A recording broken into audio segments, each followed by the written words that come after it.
నామమును విడిచిపెట్టుకోవడం అన్నది చెయ్యడానికి వీలు లేదు. ఎందుకో తెలుసా?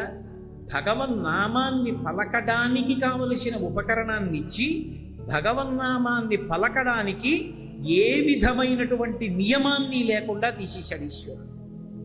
మిగిలిన ఏది చెయ్యాలన్నా ఏదో ఒక నియమం పాటించాలి. భగవన్నామం పలకడానికి మీరు కొత్తగా తేవక్కర్లేదు. నేను అభిషేకం చేస్తాను అన్నాను అనుకోండి, కనీసం నీళ్లు తెచ్చుకోవాలి. నేను సంధ్యావందనం చేస్తాను అన్నాను అనుకోండి, ఆచమనం చేయడానికి కనీసం అక్కడ ఒక పాత్ర ఉండాలి. నేను అర్ఘ్యం ఇస్తాను అంటే కనీసం అక్కడ నీళ్లు ఉండాలి. నేను రామనామం పలుకుతాను, ఏం కావాలి? నీకేం కావాలో అది పరమేశ్వరుడు ఇచ్చేశాడు. అది ఎప్పుడు నీతో ఉంటుంది. స్వరపేటిక కంఠంలో పెట్టాడు. ఆ స్వరపేటిక ఉన్న కారణం చేత నామమును పలకడానికి నీకు వేరొక వస్తువు అక్కర్లేదు. వేరు వస్తువులు తెచ్చి నువ్వు చేసినటువంటివన్నీ నీకు ఫలిస్తాయని నమ్మకం లేదు. మీరు యజ్ఞం చేశారనుకోండి, ఆ యజ్ఞం ఎలా చెయ్యాలో అలా చెయ్యాలి. అంతేగాని యజ్ఞం సరిగా చేయకపోతే యజ్ఞం ఫలితాన్ని ఇస్తుందని చెప్పడం కష్టం. ఓ పూజ చేశారనుకోండి, పూజ యందు మనసు నిలబెట్టాలి, అప్పుడే ఫలితం ఇస్తుంది.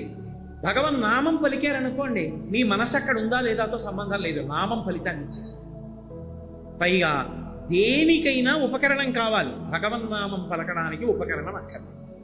కాబట్టి నామము పలకడానికి ఏది అవసరమో దానిని భగవంతుడు ఒక్క మనుష్యుడికి ఇచ్చాడు. అంటే ఆయన ఉద్దేశ్యం ఏమిటి?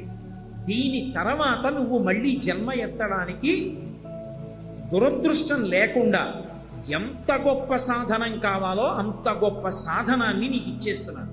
కుక్కకుందా? పిల్లికుందా? కోతికుందా? మనుష్యునితో సమానమైన ప్రతిపత్తి కలిగిన ప్రాణులు ఇంకొక రెండు ఉన్నాయి వేదంలో. వాటిని ఏనుగు, కోతి, ఈ రెండు కూడా రెండంచెలలో తింటాయి. రెండంచెలలో ఏ ప్రాణి అయినా తింది అంటే అది ఉత్కృష్ట ప్రాణి అని పేరు.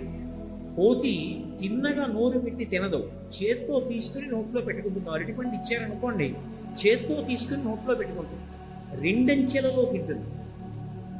అలాగే ఏనుగు రెండంచెలలో తింటుంది, కొండంతో పట్టుకుంటుంది, ఎత్తి నోట్లో పెట్టుకుంటుంది. కుక్క ఉందనుకోండి, తిన్నగా వచ్చి నోటితో కలిగి పడిపోతుంది. ఉత్కృష్ట ప్రాణులు అంటారు మూడే. ఒకటి కోతి, రెండు ఏనుగు, మూడు మనుష్యుడు. మనుష్యుడు రెండంచెల్లో తింటాడు. రెండంచెల్లో తినడంలో కూడా చెంచాల వంటివి వాడకూడదు. చేతి యందు అమృత బిందు ఉంటుంది, అందుకని చేత్తోనే తినాలి. కానీ మిగిలిన రెండిటికన్నా కూడా మళ్ళీ మనుష్యుడు అధికుడు. అందుకుని జంతువునాం నరజన్మ దుర్లభం అన్నారు శంకరాచార్యుల వారు. ఎందుచేత? ఆ రెండిటికి స్వరపేటిక లేదు. అవి రామ అనమంటే అనవు, కృష్ణ అనలేవు, శివ అనలేవు, ముఖ్యమానము. అది కాలిపోయేటటువంటి స్థితి దగ్గరికి వచ్చేసింది. కాబట్టి ఇక వంశం మీరు పడుకోరు. అసలు గృహస్థాశ్రమంలోకి వెళ్ళగానే పెళ్ళవగానే భార్యతో కలిసి శయ్య మీద పడుకున్నవాడు ఒక స్థితి వచ్చిన తర్వాత ఇక శయ్య మీద పడుకోడు, ఇక భూషయనం చేస్తారు. ఏమో ఎప్పుడు విడిచిపెట్టవలసి ఉంటుందో శరీరాన్ని ఎవరికి తెలుసు. కాబట్టి భూమి మీద వదిలిపెట్టేయడం కోసమని మంచం మీద పడుకోరు. ఒకవేళ మంచం మీద పడుకుని ప్రాణం పోతుంది అనుకోండి, మిగిలిన వాళ్ళు ఊరుకోరు, కింద పెట్టేస్తారు. ఎందుకంటే మంచం మీద వదిలేయకూడదు శరీరాన్ని. కాబట్టి ఆఖరికి శరీరం వదలడానికి కూడా వీల్లేదు మంచం మీద. కానీ భగవన్నామం పలకడానికి తప్పు లేదు. నేను నిద్రలో ఉన్నాను అనుకోండి, నాకేదో పీడకలు వచ్చింది, ఎంతో భయం వేసింది. అప్పుడు నేను ఏం చెయ్యాలి? గోవిందా గోవిందా గోవిందా గోవిందా గోవిందా అనొచ్చు. దుస్వప్నే స్మర గోవిందం సంకటే మధుసూదనం కాననే నారసింహంచ పావకే జలశాయినం జలమధ్యే వరాహంచ పర్వతే రఘునందనం. నువ్వు ఎక్కడ ఉన్నా ఒక్కొక్క నామం చెప్పచ్చు. పర్వతం ఎక్కుతున్నావు, ఏ పాము పుట్టలోంచి వచ్చి మీద పడకుండా ఉండాలంటే శ్రీరామ శ్రీరామ శ్రీరామ శ్రీరామ అంటూ పర్వతం ఎక్కాలి. పావకే, ఒకవేళ ఎక్కడైనా ఏ అరణ్యంలోనో వెడుతుంటే అగ్ని పుడుతోందని అనుమానం వస్తే జలశాయినం, జలశాయి జలశాయి జలశాయి అంటూ వెళ్ళాలి. అలాగే దుస్వప్నే, పీడకలు వచ్చి మంచం మీద ఉన్నావు, గోవిందా గోవిందా గోవిందా గోవిందా గోవిందా అని గోవిందనామని చెప్పాలి. ఎప్పుడెప్పుడు ఏనా సంకటే, ఏదో సంకటం వచ్చింది, బాబోయ్ ఇప్పుడు ఎలా తప్పుకోవడం, అనవసరంగా చిక్కులో పడ్డానే అనిపించింది, మధుసూదన మధుసూదన మధుసూదన మధుసూదన అనుకోవాలి. సంకటే మధుసూదనం. ఎక్కడెక్కడ జలమధ్యే, ఏ కారణం చేతనో నీళ్లలోకి వెళ్ళావు, వరాహ వరాహ వరాహ వరాహ వరాహ వరాహ అనుకుంటూ ఉండాలి. అప్పుడు జలములో ఎందు రక్ష. కాబట్టి ఎక్కడైనా సరే భగవన్నామని చెప్పచ్చు. స్నానం చేసి ఉన్నావా, లేకపోతే నువ్వు ఏదో శరీర శోధన చేసి ఉన్నావా అంటే ఏ మూత్ర విసర్జనో చేసి వచ్చాడు, భగవన్నామం చెప్పకూడదా? చెప్పచ్చు. ఆఖరికి స్త్రీ రజస్వలా దోషంతో ఉంది, భగవన్నామం చెప్పచ్చా? చక్కగా చెప్పచ్చు, ఏమీ తప్పు లేదు. మంత్రాలవి చెప్పకూడదు కానీ భగవన్నామమును పలకచ్చు. రామనామం చేతిలో ఓడిపోయాడు, వీళ్ళిద్దరి చేతిలో తప్ప రావణుడు ఎవరి చేతిలో ఓడిపోలా, అలాంటి వాణ్ణి చంపేశాడు.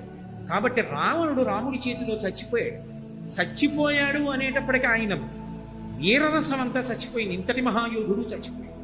కాబట్టి ఇప్పుడు వీరహత్య జరిగింది. మూడవది ఉంటుంది ఛాయాహత్య అంటారు.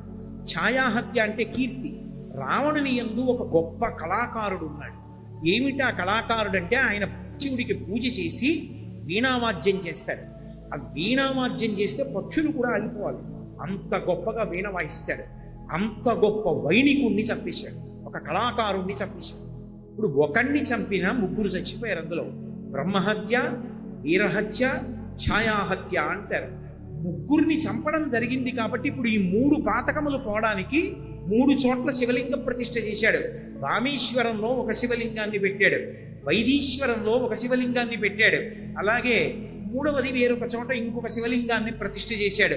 3 శివలింగాల్ని ప్రతిష్ఠ చేసినటువంటి కారణం చేత 3 రకములైన హత్యలు ఒక్కడిని చేస్తే పోయింది. రాముడు కాబట్టి చెయ్యగలిగాడు, అందరు ఎలా చేస్తారు? కాబట్టి బ్రహ్మహత్య మహాపాతకం. రెండవది శౌర్యం, అది విశేషించి బంగారాన్ని దొంగిలించడం. అంటే వీరిని దొంగిలించచ్చన్న ఉద్దేశం కాదు, బంగారం జోలికి ఎప్పుడూ వెళ్ళకూడదు, దొరికినా ముట్టుకోకూడదు. అందుకే దానం చేసినప్పుడు బంగారం ఎంత గొప్పదో, దొంగిలించినప్పుడు బంగారం అంత భయంకరమైంది. దానం చేశారనుకోండి, పరమయోగ్యుడైనటువంటి వ్యక్తి దొరికి దానం చేస్తే ఎవడు బంగారం దానం చేశాడో వాడి జీవుడి ఖాతాలో అంత పుణ్యం వచ్చి పడిపోతుంది. అందుకే పెద్దలు మాట చెప్తారు, మహాత్ములు దొరికినప్పుడు, మహాకార్యము దొరికినప్పుడు ఆలోచించకుండా బంగారం ఇచ్చేయమంటారు. ఒకప్పుడు చంద్రశేఖరేంద్ర సరస్వతి మహాస్వామి వారు కామాక్షి పరదేవత యొక్క దేవాలయం పైన ఉన్నటువంటి కలశాలన్నీ కూడా బంగారు పాపడం చేయాలనుకున్నారు. అడిగిపోయాడు శ్రీకారి. దేవాలయానికి కుంభాభిషేకం చేయడానికి డబ్బు లేదు, ఇప్పుడు కలశలకు ఎక్కడి నుంచి వస్తుందన్నారు. మహాస్వామి గారు బయటికి వచ్చి సత్యదండం పట్టుకుని నిలబడి ఇలా చూశారు. ఎందరో ఆడవాళ్ళు నిలబడి ఉన్నారు. ఆయన అన్నారు, అమ్మా కామాక్షీపుర దేవత దేవాలయంకి ఉన్న కలశలకి బంగారు తాపడం చేస్తాను, నీ మెడలో ఉన్న సవరలు ఇవ్వగలవా అని అడిగారు.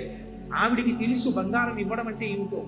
అది దొరికే అదృష్టం కాదు, భగవత్ కార్యమునందు ఉత్తముడైనటువంటి బ్రాహ్మణుడికి దానం చేసేటప్పుడు స్వర్ణదానం అంత గొప్పది. వెంటనే ఆవిడ తీసి బంగారం పెట్టింది. ఎంత గొప్పదైతే ఆయన అలా అడుగుతారు, ఆయన జన్మలో ఎప్పుడు అడగనే. వెంటనే అక్కడ ఉన్న ఆడవాళ్ళు, మగవాళ్ళు, దాసులు అవి అన్నీ తీసి ఇచ్చేశారు. అందుకే ఎప్పుడైనా పూర్ణాహుతి జరుగుతోందనుకోండి, పెద్దలైన వారు ఏం చేస్తారో తెలుసా, అప్పటికప్పుడు బంగారం దగ్గర లేకపోతే భార్యని ఓ గాజు తీసి ఇచ్చేయమని అందులో వేసేస్తుంది.